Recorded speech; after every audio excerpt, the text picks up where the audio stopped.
And now, ladies and gentlemen, it is my honor to introduce the keynote speaker for tonight.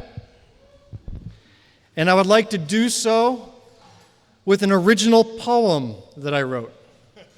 It's not a limerick, it's an actual poem.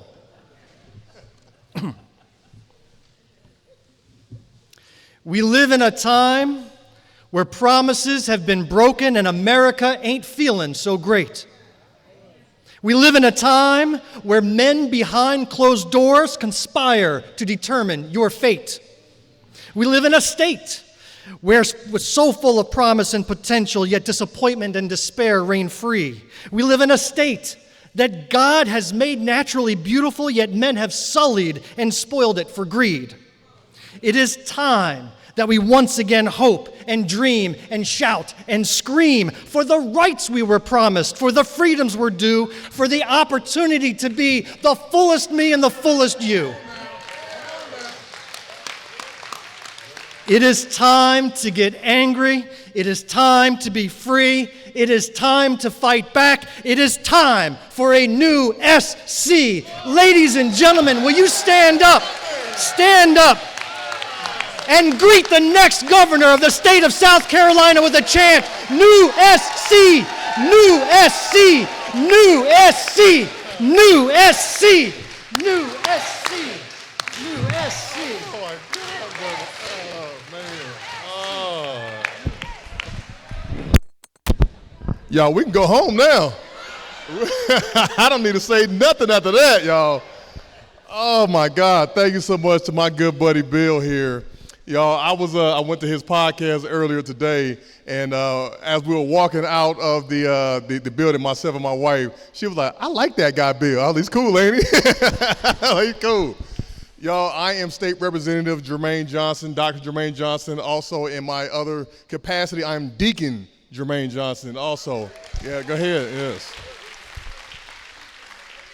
And I want to give an honor to my God who has blessed me. I am a blessed man. Y'all have no idea. I am a blessed man. He has given me double for my trouble that I've had, and I'm a blessed man, and I'm not ashamed to stand up here and say it every single time that I get the opportunity to stand in front of a crowd of people to acknowledge him. First, and then after my God, I got to thank my beautiful wife. Y'all, stand up, baby. That's our next first lady, y'all. That's our next first lady.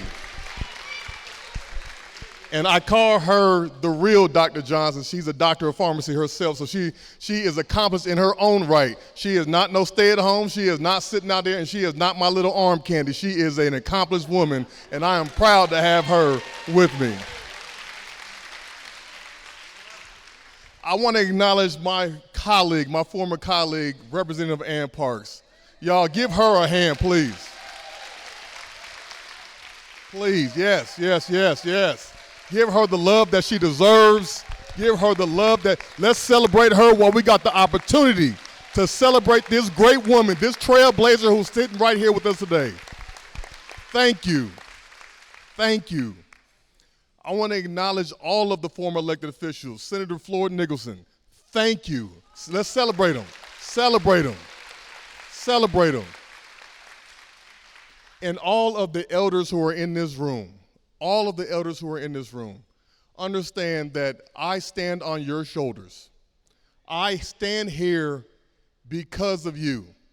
It is because of the fight and the road that you paved that allowed me to do what I do, to stand here before you and carry the torch going forward to fight for a better South Carolina, to fight for a better country, to fight for justice and rights for all of us out here because we deserve it.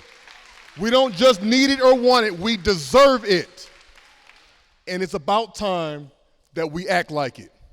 It is about time that we act like we are individuals who want to see a better South Carolina, who are willing and ready to work for a better South Carolina.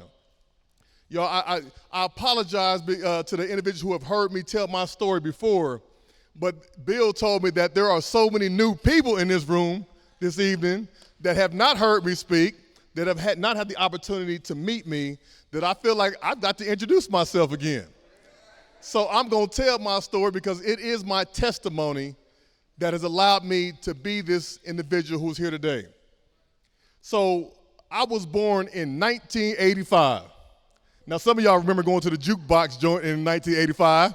Y'all like, child, listen, I remember where I was at in 1985. Girl, I was hanging out over here. And some of the young people in here are like, boy, you were born in the 1900s? You know, some of them folk, they talk about you, man, you still wet, you know, you too old. I got the gray hairs in my beard now. I got the gray hairs on top of my head. They're like, man, you're an old man. But I've been blessed to be right here in the middle of, you know, the elder generation as well as the younger generation. I've been blessed to have the connection to a bunch of individuals who need some leadership. And being born in the 1980s, you remember what was happening in the 1980s. See, the 1980s was the crack epidemic. And the crack epidemic came through my family as well. See, my mother had 3 kids, my father had 3 kids, and then they got together and they had 3 more kids. So it was 9 folk total. But I grew up only with an older brother and a younger brother, so I kind of grew up kind of like a middle child. And as a middle child, we had my other older brother was down visiting with us. And I remember being 4 years old, going on 5. I remember waking up like late at night. And I heard my older brother, he was down the hall and he was crying. And I'm like, let me go see what's going on because I'm being a little nosy kid. Y'all know how y'all nosy kids are. And I went down the hall as a nosy little kid, and I opened the door up and I see my father was disciplining my older brother. See, my older brother had been skipping school. He was in high school. He had been skipping school.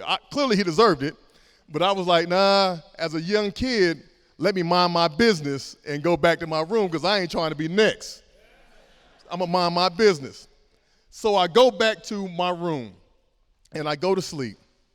And I distinctly remember waking up.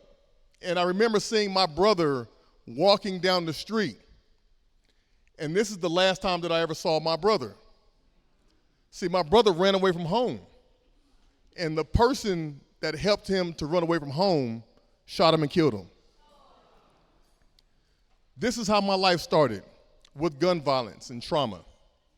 And because of these addictions that my family had, these drug addictions were then changed into an additional addiction, which was gambling. And this gambling addiction, what it did to me and our family was it had me homeless most of my upbringing. See, as a young kid, I was living in motels. I lived in a Motel 6. I lived in a place called a Travelodge Inn. I lived in an Evergreen Motel. I went to 7 different high schools.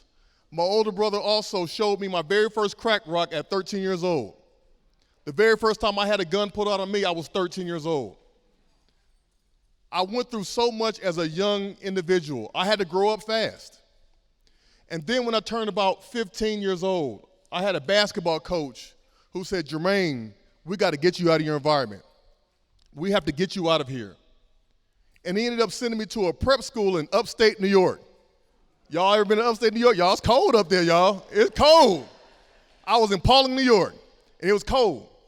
But this is how I know God had a calling on my life. Because I flew to upstate New York, very first time I had left home, it was September 10th, 11:59 p.m. in 2001. Does anybody know what happened on September 11th?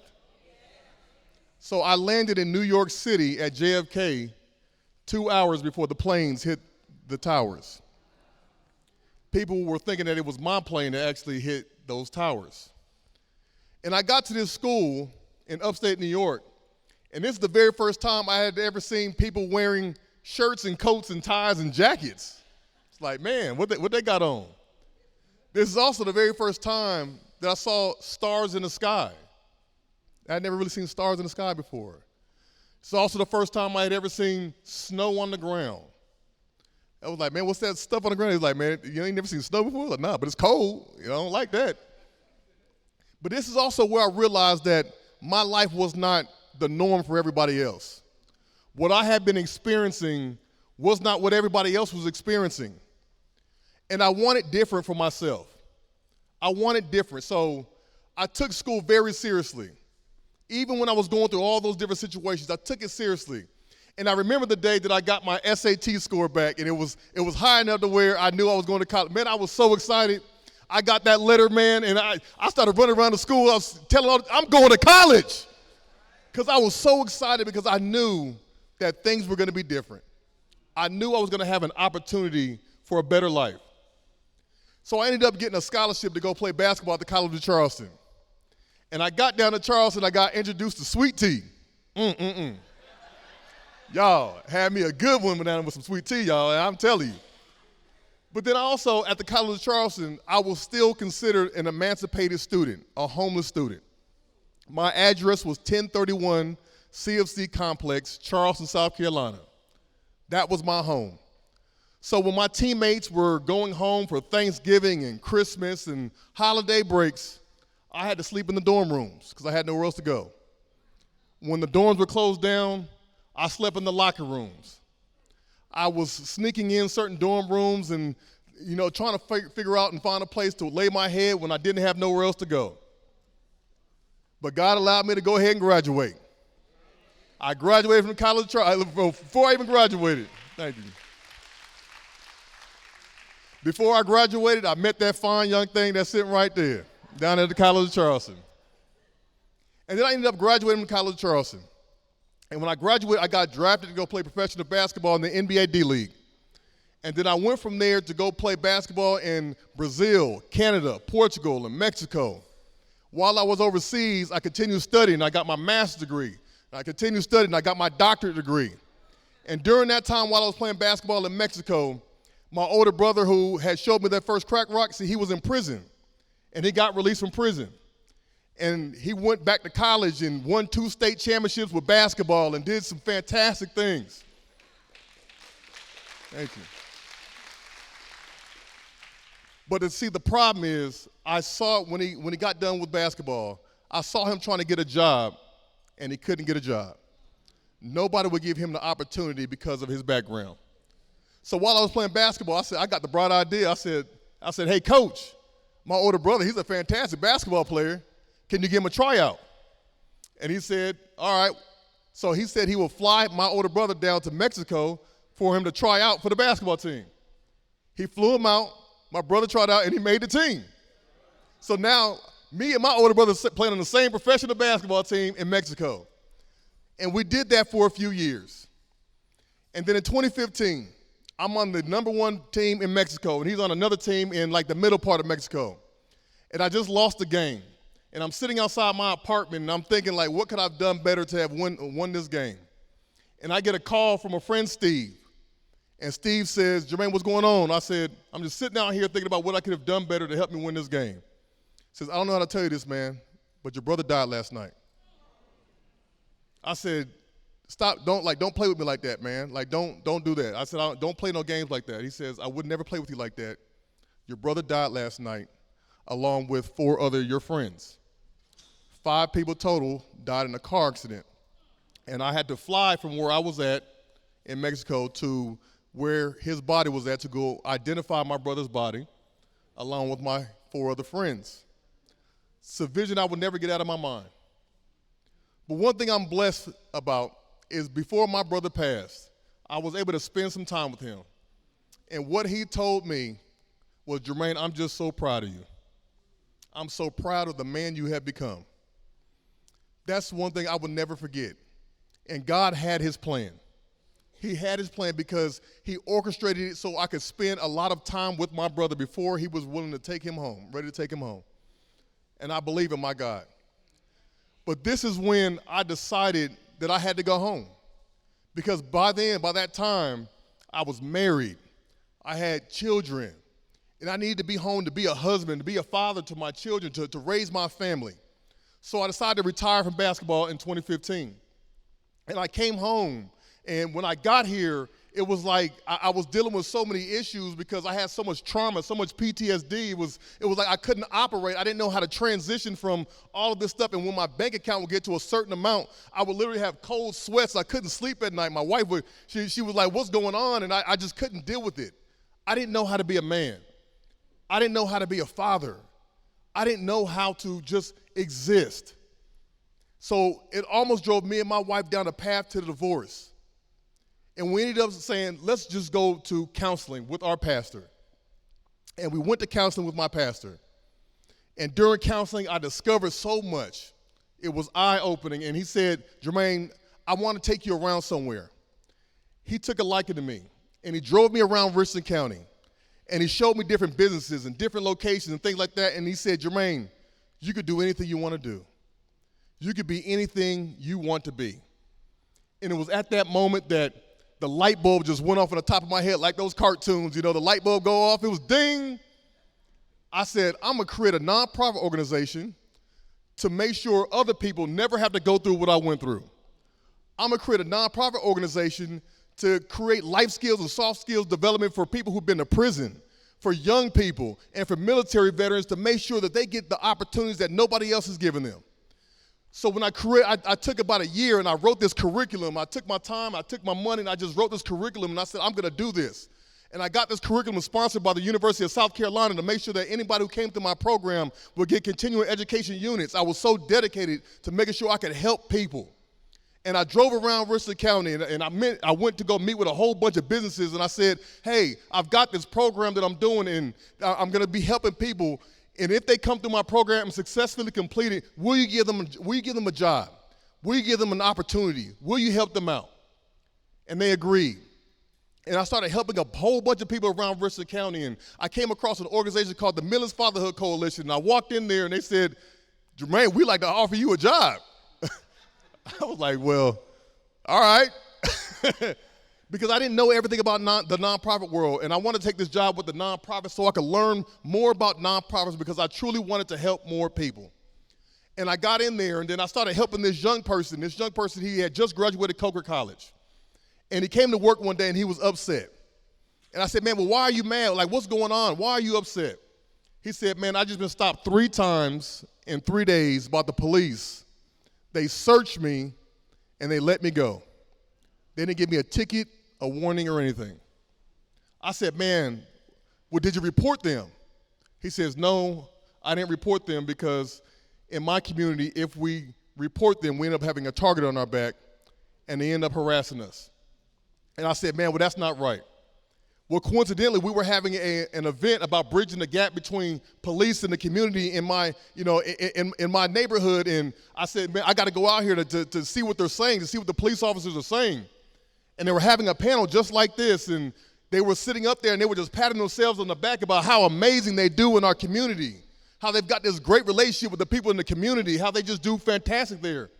And I'm sitting there with my blood is just boiling. Y'all, I'm so mad. I'm like, I just talked to this young person who said what they did to him, and here they are talking about they doing a great job. So I stood up there, and this is years ago, this is at least 10 years ago, and I stood up there and I said to the podium, I said, y'all are saying we don't have these problems in our community. And they said, no, we don't have these problems. We don't do that. We do different things here. We do community policing here. I said, well, you're lying to me because I just talked to a young person who said what y'all did to him. And I went on to chastise the police officers, and after I got done speaking, I got a standing ovation.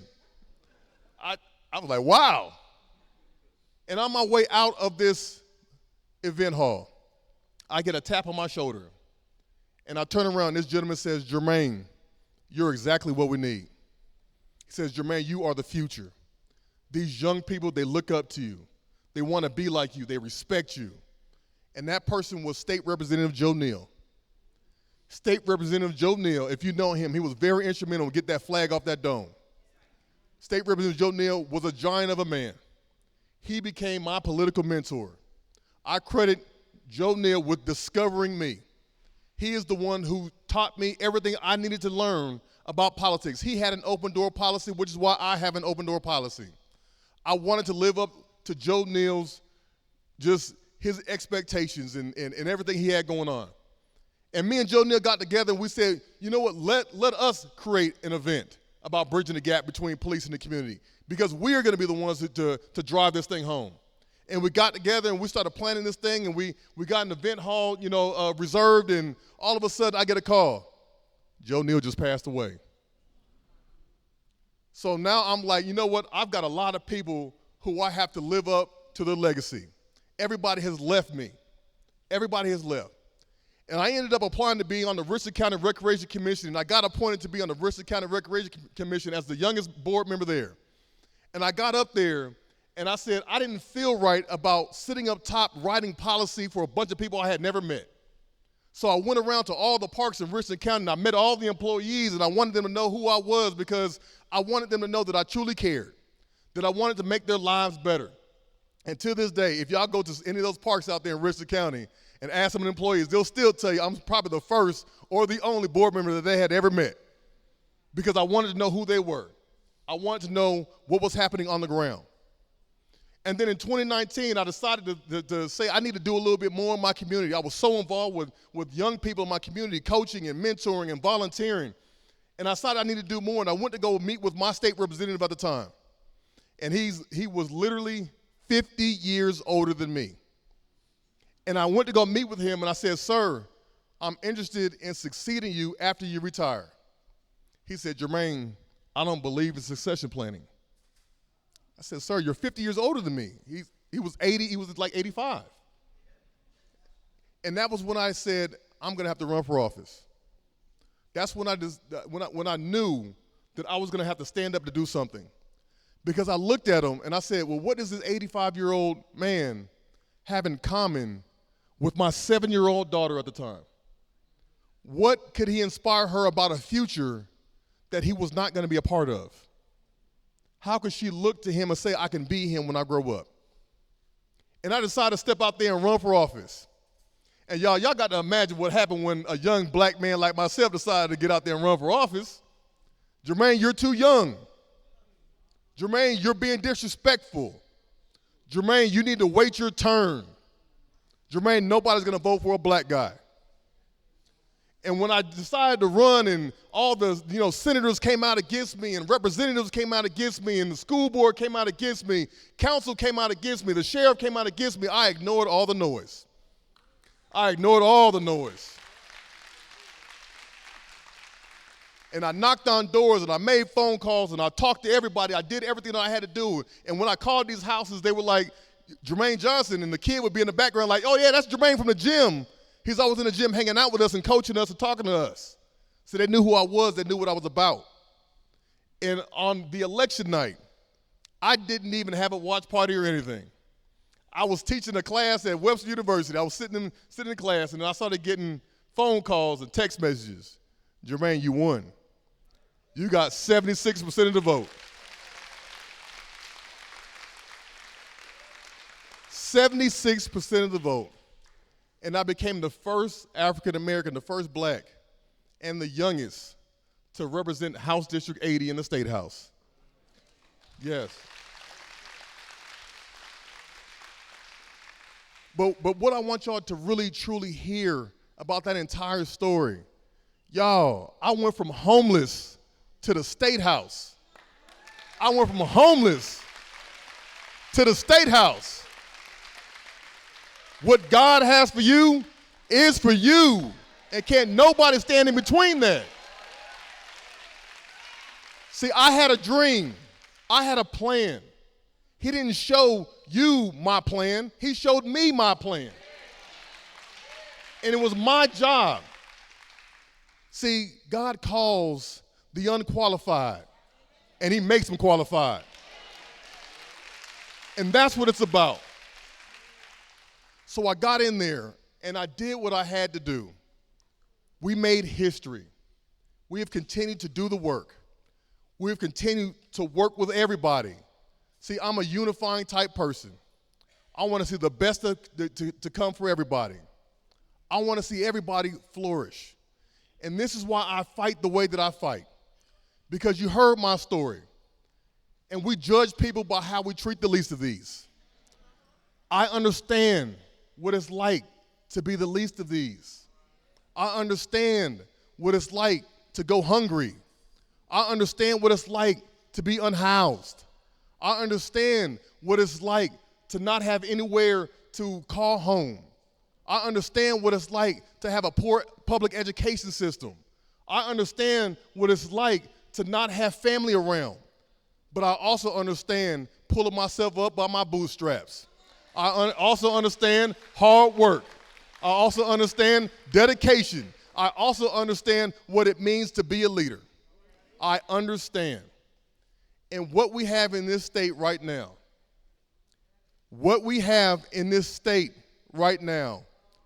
is a travesty. We are truly under attack as people of South Carolina. Right now, we live in a state that values business over bodies. Right now, we live in a state where they are more concerned with putting dollars in their pockets than they are putting dollars in your pockets. Right now, we're more concerned about giving your tax dollars to private school institutions than we are about fully educating your kids. Right now in South Carolina, for 22 years, there has been a single party rule, a Republican trifecta. They have the governor's mansion. They have a supermajority in the House. They have a supermajority in the Senate. They have education. They have agriculture. They have a majority of all the congressional districts with the exception of Congressman Clyburn. They have all of the control that you would ever wish to have. But what that means, with power comes great responsibility. And they have been nothing but irresponsible with that power.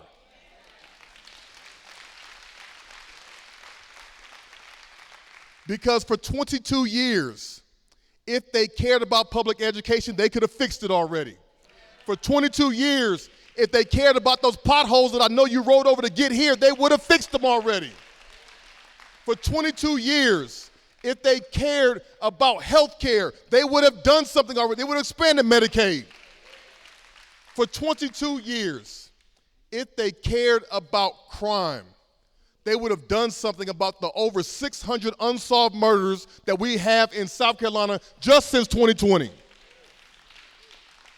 And if they cared about our law enforcement, they would have listened to our law enforcement when they said they didn't want open carry, they didn't want constitutional carry because it was going to make their jobs more difficult and dangerous.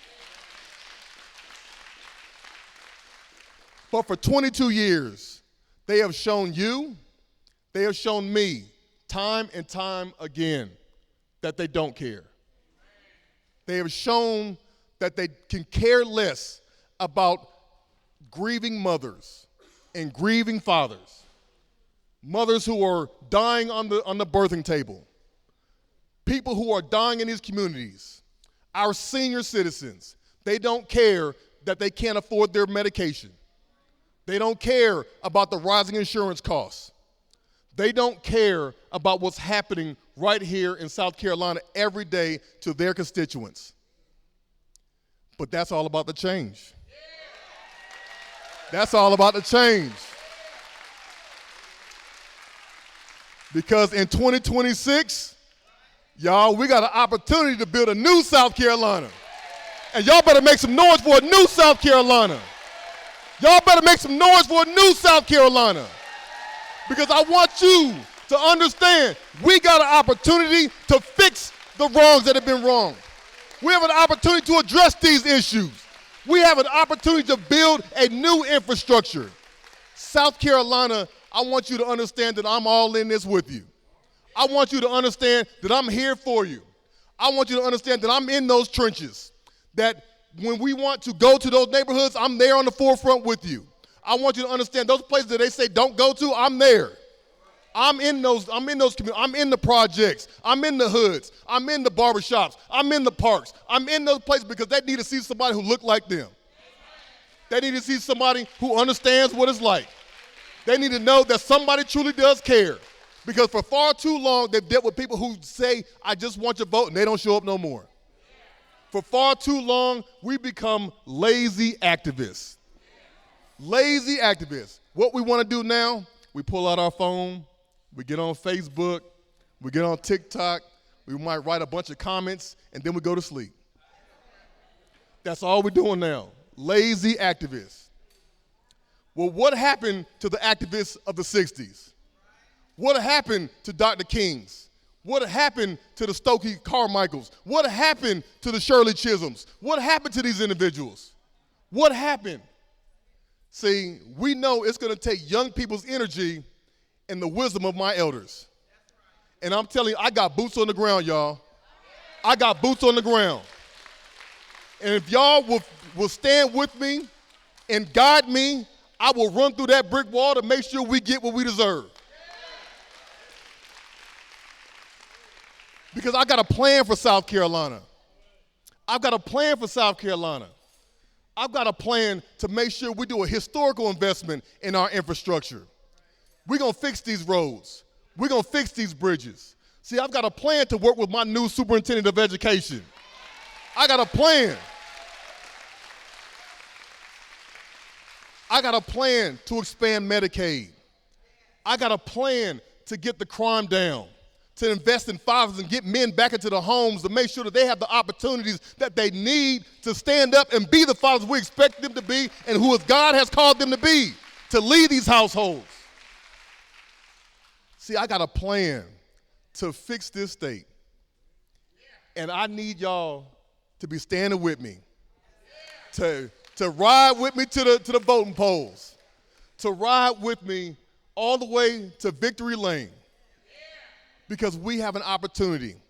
And I know y'all feeling that energy after Tuesday. I know y'all feeling that energy after last Tuesday. I know y'all feeling it. And what I've been telling people, y'all, is that South Carolina, we on deck. We on deck. And it's our job to carry this blue wave all the way through this country. It's our job. Because South Carolina, y'all, we pick presidents here. We pick presidents. And once we flip South Carolina in 2026, we're going to pick the next president, and we're going to get this country back on track. We're going to restore the soul right here of this country. We're going to do what we have to do. And I tell you, South Carolina, the best is yet to come. So if you want to stand with me, y'all, we know it takes money to get on TV. We know it takes money to get these campaign signs and to get this message to spread far and wide. So I'm going to ask you all, as humble as I can ask, to please go to johnsonforsc.com. I don't care if it's $5. I don't care if it's $2. I don't care if it's $1. I don't care if it's $3,500, which is the max. I don't care what it is. But I want you to put some skin in the game. I want you to put some skin in the game because we cannot afford to squander this opportunity. We won't see another opportunity like this for a lifetime. Now is the time. Now is the time. We need to stop saying that our children are our future. No, our children are our present. They are right now.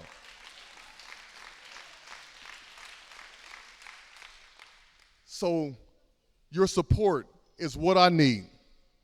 And we know the divisiveness is going to come in here. Those GOP candidates, they're going to come for me like they have never come for anybody before. Because they know I got the people.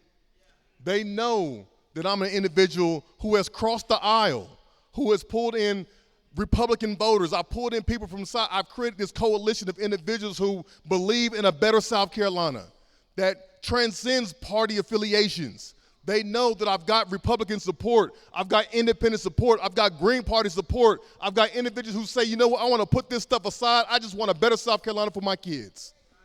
They know we have that. But we need to make sure that our message is tight because they're going to be coming for me. But when they come for me, they're going to be coming for all of us. They're going to be coming for all of us, and we need to make sure that we are ready, that we are prepared, that we can address these situations. But I truly believe that South Carolina is going to do the right thing in 2026. I truly believe it. And once we change South Carolina, the country will follow. The country will follow what we're doing because they're going to look at us and say, how in the heck did South Carolina do it? How did South Carolina do it? And we're going to be sitting back, listen, we were just ready for a new SC. We were just ready. But we have to stay ready so we don't have to get ready. And what I know about my people in this room right now, I feel like I'm amongst believers in this room. I feel like I'm amongst my brothers and my sisters. I feel like the people in here, they want to see a new South Carolina with me. And these kids, just like my good friend Ben. Ben, stand up in the back there. Like my good friend Ben. Give him a round of applause. And his mother, Jennifer Bailey. These kids, like Ben, they need somebody who they can identify with. They need somebody that they can believe in. See, Ben told me he came here tonight just for me. He came here tonight just for me. A young man at Lander University. But I tell these young people, and I'm going to tell the other young folks who are in here right now, your past does not define your future. You can be anything you want to be. You can be the next Jermaine Johnson. You can surpass Jermaine Johnson.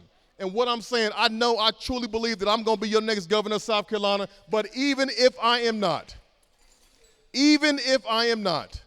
because I had the courage to stand up here and do it, one of these young men in here might be the next governor of South Carolina. Just because I had the courage to do it. And I'm truly going to be here to show you the way, to give you the energy, to give you the courage that you can do great things. You can surpass everything that I have ever done. And if any of your parents or your teachers or anybody says that you can't do it, I want you to say, no, Dr. Johnson did it, I could do it. Dr. Johnson said he believes in me, I could do it. Because I defied every single odd that's here. I'm a statistical miracle. But God don't care about no statistics. He don't care about a statistic. So I'm going to leave y'all with something that I thought about today. If you are truly a leader, if you truly consider yourself a leader, leaders do not have the luxury of holding grudges. Leaders do not have the luxury of holding grudges. If you are a leader, if you want to see a new, better South Carolina, I want you to call that family member. I want you to call that friend and say, friend, family, let's put our differences aside because we got a democracy to save. We have a country to save. I'm going to put my beef aside. Let me apologize if I offended you for what I said. Let me apologize because it's all hands on deck. It's all of us in this together. I've already done it. Everybody who I've ever disagreed with, I've called them up personally and said, listen, I'm sorry, but we got a state to save. I apologize. If I offended you, I'm sorry. We'll fight about that later. We got work to do. I'm not too big for it. You're not either. Leaders do not have the luxury of holding grudges. So I need everybody in this room, if you are a leader, if you want to see a bigger, better, brighter, new South Carolina, to make sure you call your friends, call your family, and say, I heard Dr. Johnson tonight, and he believes that in 2026, we're going to get us a fix. God bless y'all.